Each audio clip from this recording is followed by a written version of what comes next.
नासी तव्हां खे ॿुधाईंदा हलूं टिकराटे में भी पेट्रोलियम शयुनि जा अघ वधण ते अवाम उन्हनि खे रद्द करे छॾियो आहे। इन हवाले सां तफ़सील ॿुधाए रहियो आहे सिंध न्यूज़ जो रिपोर्टर मजीद महर। जी मजीद। नाज़रीन, जीअं त हिन वक़्तु असीं मौजूदु आहियूं टिकराटो में अवामी जेका राय वठण जे लाइ जेको वफ़ाक़ी हुकूमत पारां पेट्रोल जो बम किरायो वियो आहे हिकु दफ़ो ॿीहर हितां जी जेका अवाम आहे या हितां जा जेके रहाकू आहिनि उन्हनि खां पुछूं था त उहे इन अमल हुकूमती अमल ते कहिड़ी राय ॾियनि था। गरीब माण्हू लाइ तमामु माना पेट्रोल वठण लाइ चढ़ी वियो, ठीकु आहे न।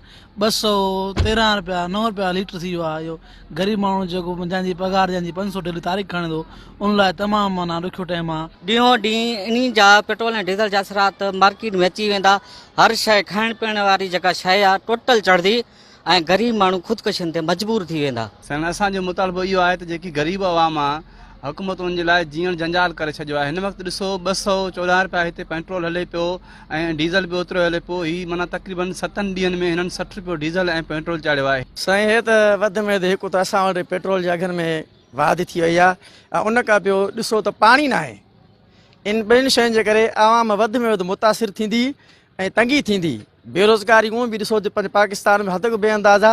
हिन वक़्तु जेको पेट्रोल जा अघनि जी वाधि थी आहे इहा तमामु असांजे लाइ वधि में वधि ईअं सम्झो त हद बेअंदाज़ा असांजे मथां हिकिड़ो महांगाई जो वधि में वधि बोझ किरंदो। हितां जी जेका अवाम आहे उन वफ़ाक़ी हुकूमत खां इहा घुर कई आहे त फुल फोर जेके ही पेट्रोलियम शयुनि में अघ वधाया विया आहिनि उन्हनि खे फौरी तौर वापसि वठी खेनि जीअण जो हक़ जेको आहे ॾिनो वञे।